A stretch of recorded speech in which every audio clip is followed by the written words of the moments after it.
What's going on, everybody? It's your boy Scott Proctor, joined per usual by my guy Matt Morris. We're back with another episode of Simple Question, but this time we'll have more than one because we got a special guest joining us today for the first time, a three-time Super Bowl champion, the current Fox Sports NFL game analyst, Mark Schlereth. Mark, thanks for joining us, my man. How are we doing today?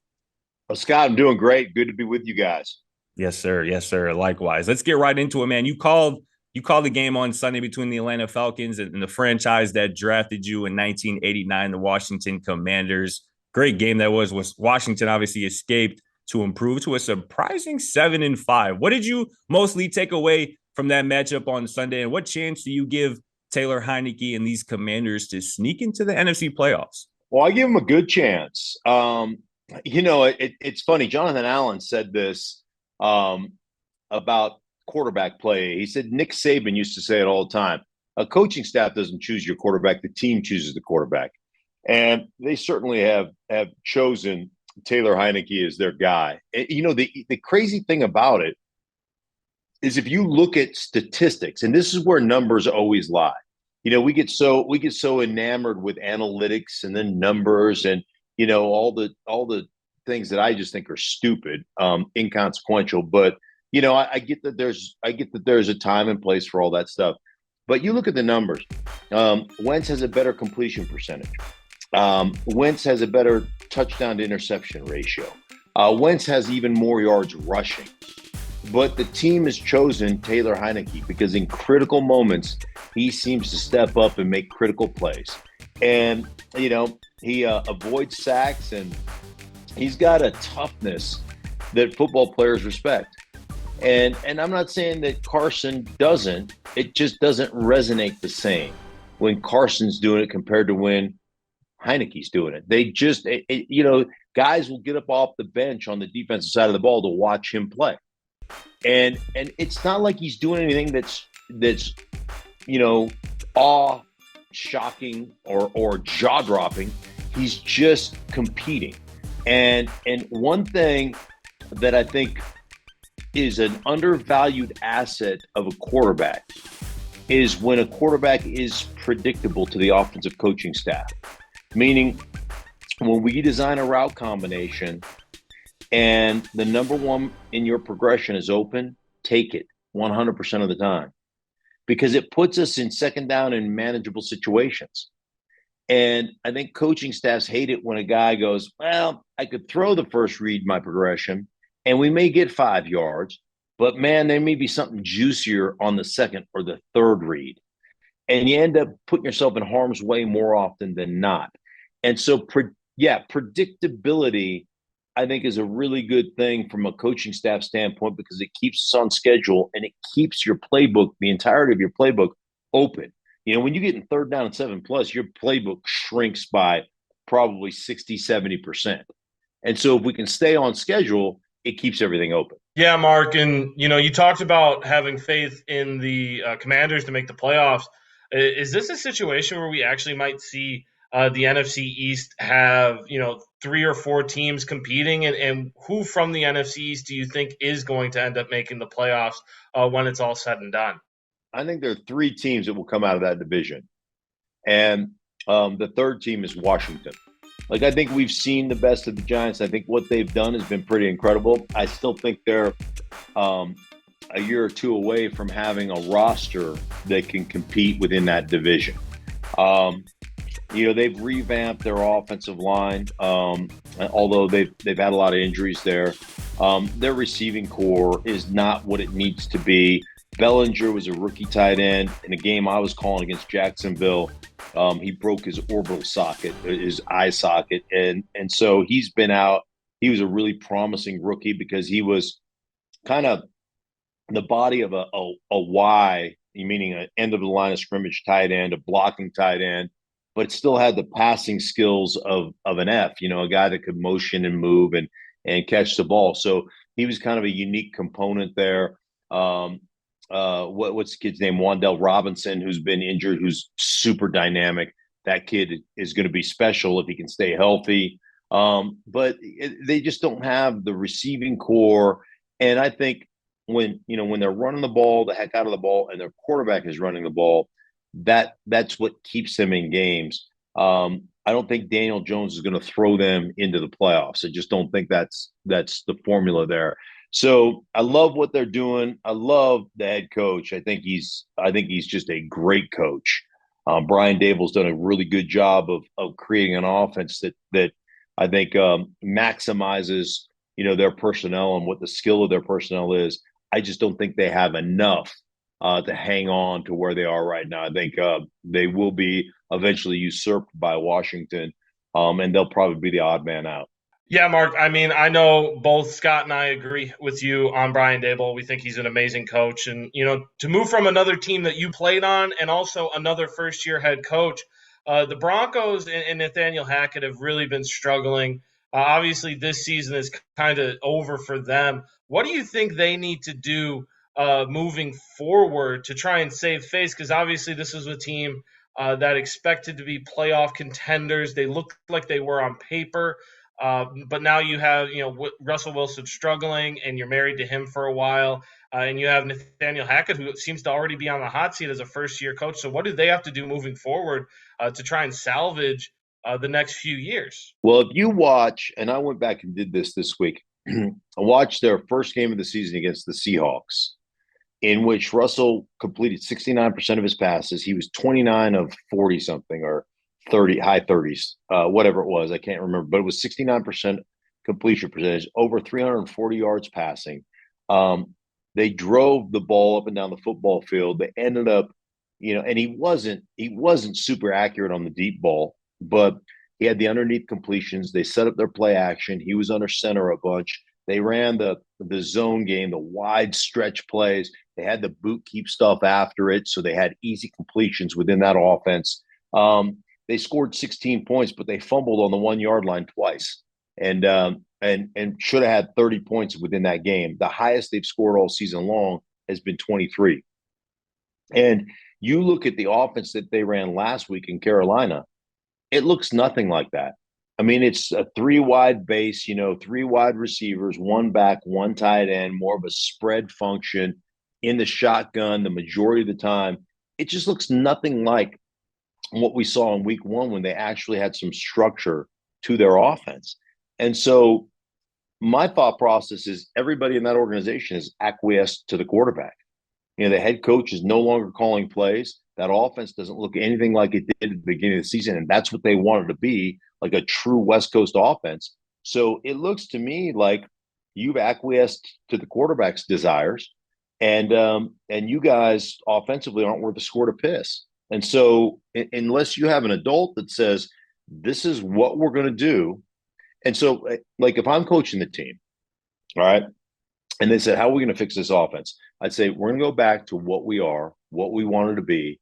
We've got, a bunch of backup offensive linemen playing. We've got a bunch of backup wide receivers playing. Here's what we're going to do. We're going to mitigate potential disaster. We're going to run the snot out of the ball. These are the things we're going to do. And I would sit down with Russell and I would say, hey, listen, man, this is not a dictatorship. It's a democracy, right? So I'm going to give you a vote. And here are your 2 choices.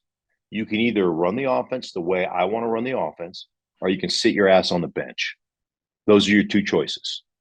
And again, this is not a dictatorship. This is democracy. You get to choose. Which is it going to be? And, and I mean, at some point, the coach has got to be the coach and the player's got to be the player. And that to me, it just feels like, and I don't know, I mean, I'm not over there, but it feels like that's not the case here. And when that happens to you as a football team, when there's a lack of hierarchy within your organization, and when the players have more voice than the coaches, and when the coach hasn't been given the authority to really coach the team, I don't care what sport you play, you're not going to have success. And I feel like that's where they are right now. Yeah, it's not in a good place. Obviously, they fell to 3-8, and it was probably a new low point, losing to the Carolina Panthers 23-10 on Sunday. Russ had a QBR of 29. I never envisioned I see Russell Wilson getting outplayed by Sam Darnold, but it happened. Me neither. But here's the deal. When you game plan, you can tell how a team feels about you based on the way they game plan, right? You can see hey, if a team is stacking the box, they're basically saying, hey, we're afraid. Like when teams play the Tennessee Titans, man, they got 9 guys in the box. They're like, hey, man, we're not going to let Derrick Henry beat us, right? That's how they feel. The Carolina Panthers came in with 3 wins. They lined up in man-to-man coverage, press man, and brought an extra dude. And they said, we don't fear your receivers. They can't beat us one-on-one, and your quarterback can't beat us one-on-one, and your O-line can't block. Like we've won 3 teams, and we have zero respect for you as a football team offensively. We won 3 freaking games, and we have zero respect for you. I mean, I go back to good teams I played on. We used to have a mantra. We beg you, blitz. Please play us one-on-one and blitz. We will eat your freaking lunch. And the Carolina Panthers said, you don't have anybody on your roster that's worth a squirt of piss. Like we don't fear anybody. Like we've got 3 wins and we're walking around with that kind of swag. I mean, dude, like that's embarrassing. I'm a Bronco through and through. That's embarrassing. I gotta ask you, Stink, how much blame belongs on the shoulders of Nathaniel Hackett? Because obviously Russ isn't playing up to his standard and up to his contract, quite frankly. And obviously we saw the dust up on Sunday, I don't know, maybe in the second half between Mike Purcell and Russell Wilson, them two kind of yelling at each other.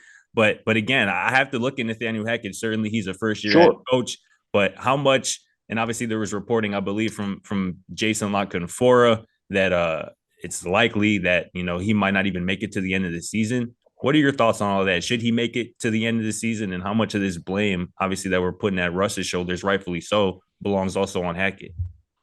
Well, I think the majority of it has to go on the coach. There's an old saying in sports, you're either coaching it or you're allowing it to happen. And so now I would say this from an organizational standpoint.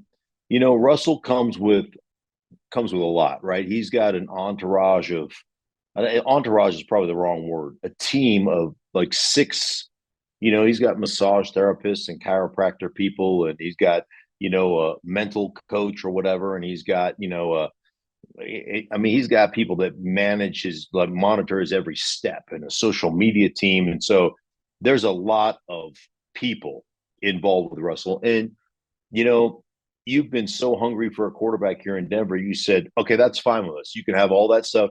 We don't care. But when the organization acquiesces to a guy who has done nothing for the organization to this point, he's done it for another organization, but you acquiesce all those things. If you also acquiesce the coach's authority, if you appoint a coach, but you don't empower a coach, well, that's on you as an organization. And my feeling, or my gut feeling, says that, if I just follow the tea leaves, like what's happened? They went from, we talked about the offense they ran week 1 compared to what they're running now. So that to me is an offensive staff that has acquiesced to somebody. And the only one I can imagine that has been given that power is the quarterback. So you have acquiesced from this 2 tight end, 2 back, run the wide zone, set up your play action, be under center 60% of the time, to a 3 wide spread, be in shotgun 70% of the time. So you've acquiesced that. Your head coach, who's been a play caller in the past, has acquiesced his play calling duties and given it to somebody else. Like every part of this organization feels like it's acquiesced to number 3. And so if you haven't been empowered to coach your team, then players, I'm living proof on a daily basis that players aren't bright or not all of us are smart, right? We're not all smart. But one thing every player I've ever been around has is great horse sense. It really, all players have this ability to know who's real and who's not, who can play and who can't. Who's authentic and who's not. Their BS meter is impeccable, and it's rarely ever wrong. And when those things happen, you just as a player, you look at it and go, well, that dude's not in charge anyhow. So like, he can give me the rah rah, or he can give me the, red ass speech all he wants. But bottom line is, what's he in charge of? Nothing. Right. So that it's a problem, man. That's a problem. No doubt, Mark. We'll switch gears here a little bit before we get up out of here. A little birdie told me that you might have a Super Bowl rings nearby. Just a little slight flex. With that in mind, we're gonna play a little game. If you're down, something we like to call Mark Schlereth's 3 Super Bowl ring circus. Matt and I will ask you a couple circus themed questions if that's cool with you. You down? Yeah, absolutely. I'm good to go. Sounds good. We'll start here, man. Which team or positional unit, has put on the best show this season consistently, week in, week out? Week in and week out. It's hard to go against the Philadelphia Eagles. And hey, listen, I get that Kansas City is crazy good. But man, the Philadelphia Eagles, the way they control the tempo of games, the way they run the football, the way their quarterback has played, like they've answered the questions. The one question coming in offensively was, can Jalen Hurts take the next step? And boy, he has answered that. He has answered that question with a resounding yes. And one of the things I love about them as an offense is, right now they're doing it without Dallas Goedert, who's to me one of the elite tight ends in the league that nobody talks about. But people always ask me about offensive lines, and their offensive line is dominant, just absolutely dominant. And it's funny because you usually have one of kind of like a couple of skill sets, right? You're either big and strong, right, and you just mash people, or you're quick and athletic, right, and you edge people.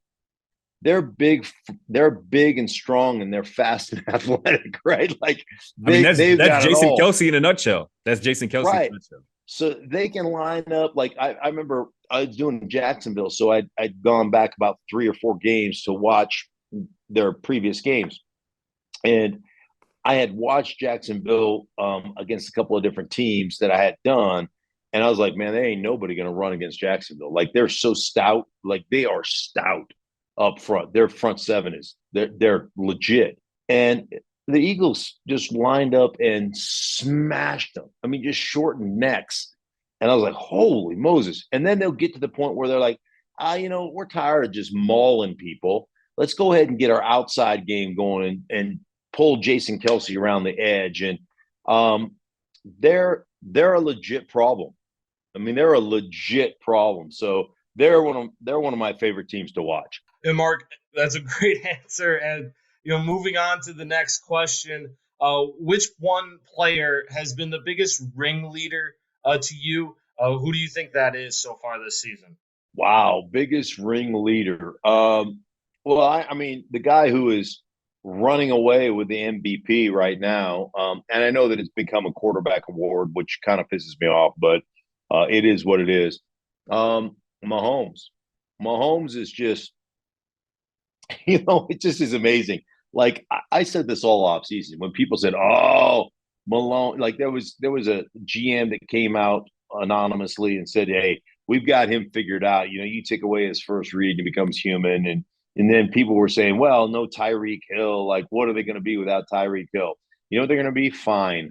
They're going to be fine without Tyreek. Just the best offense in the NFL. That's all. No worries. Oh my, it's unbelievable. And even you go back to their win last week where they didn't blow somebody out, and everybody goes, "Oh, what's going on?"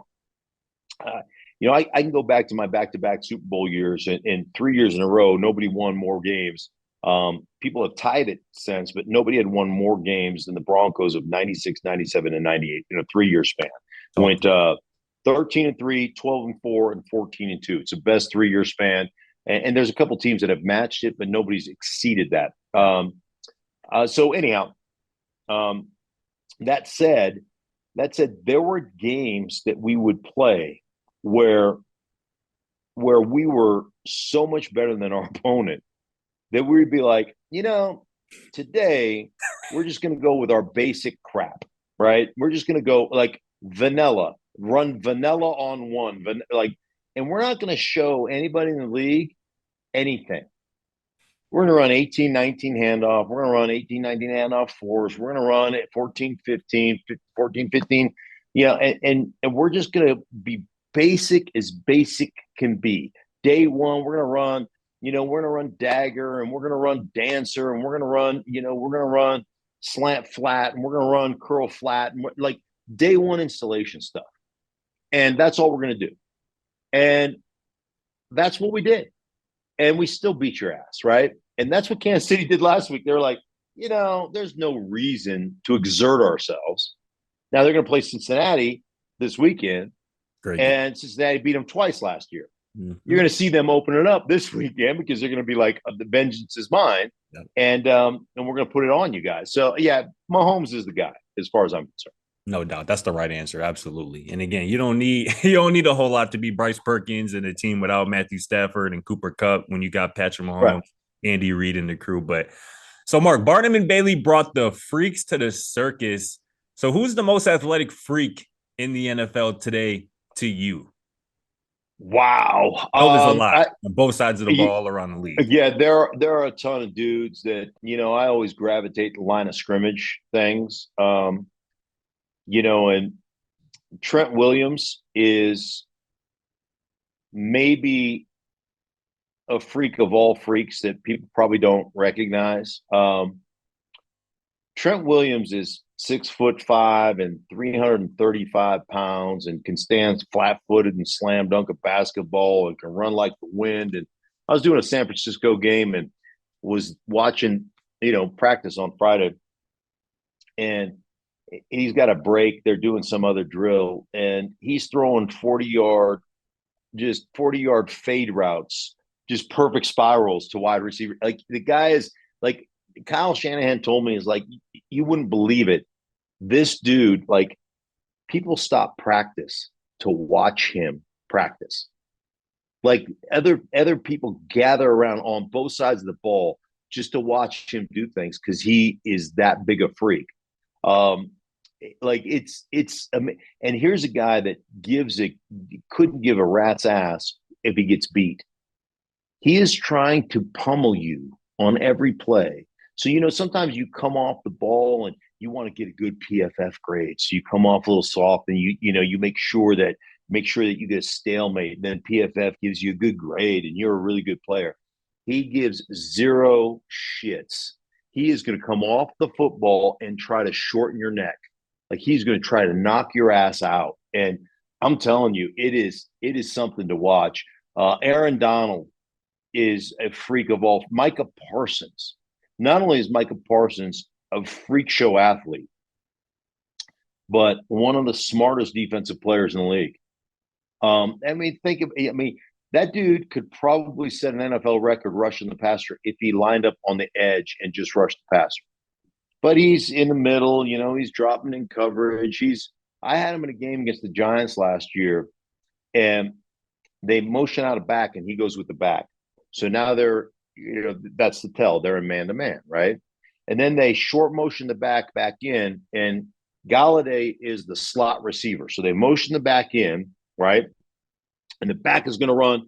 The back is running a drive or a shallow cross, right? And all they're trying to do is pick the corner, and they're going to run the wheel. And, right? And so here's Michael Parsons, a short motion. He's yelling at the corner. He's Zorro, like exchange responsibilities, right? You could see him yelling at the corner. Corner does it. The corner's just like, I'm locked in on man, right? He's not paying any attention. And sure enough, here comes that running back. He picks the corner, hits him right in the ear hole. And Michael Parsons stops, puts his foot in the ground, bam, runs with Galladay, runs, shoulder to shoulder, using that body presence, playing in phase. And as soon as that receiver starts to look, he turns around and goes, tink. He could probably play all 11 positions on defense. I'm telling you what, he runs a 4-3 something. Right. But I will say this. I was doing this O-line conference this summer in Dallas, and Myles Garrett was working out, and, he didn't have a shirt on. And if I looked like that, I would not wear a shirt ever. Everywhere I went, I would have my shirt. I'd be going through the airport. just a pair of jeans on, no shirt. That dude is a Greek statue. I mean, he is chiseled from a piece of granite. At 295, he got an 8-pack, and I mean to tell you, he might have like perfect body symmetry, thick, muscular legs, calves, ass, tiny little waist, just cut, huge chest and arms. He's a comic book character. He is directly from, Marvel comics or whatever comic you like to follow. He is a creature from another planet. It is like, I'm surprised he didn't say, hey, dude, what gives? Like, dude, I am just taking it all in right now. I am looking at your body. Yes. It just is like, you cannot not look at that dude. He's just that big of a freak. No doubt. Hey, Mark, probably the last question we got for you before we let you get up out of here. Which team is walking the biggest tightrope as a championship contender? Maybe a team that you're just not quite sure if they're actually legit or not. Ooh, that's a great question. The first one that just popped into my head is Baltimore. Yeah. Not a second half team, it appears. That's what got me off of them. I don't know about being able, like, if you're running the ball and you're setting up your quarterback run action and all that kind of stuff, you're really hard to beat.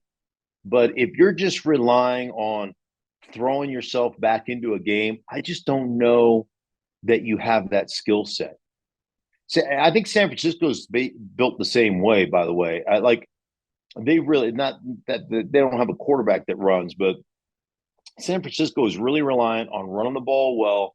They get all their explosive plays for the most part out of their play action game and, breaking tackles and making big plays, whether it's Kittle or whether it's Debo or even Ayuk and Jennings. Like, that's really what they do. But they don't have that one. They don't have a Devontae Adams creature, speaking of freak shows, that, can get out there as an X on, into the boundary and just basically say, go ahead, double team me. I'll beat both your asses. Like, they don't have a route runner like that.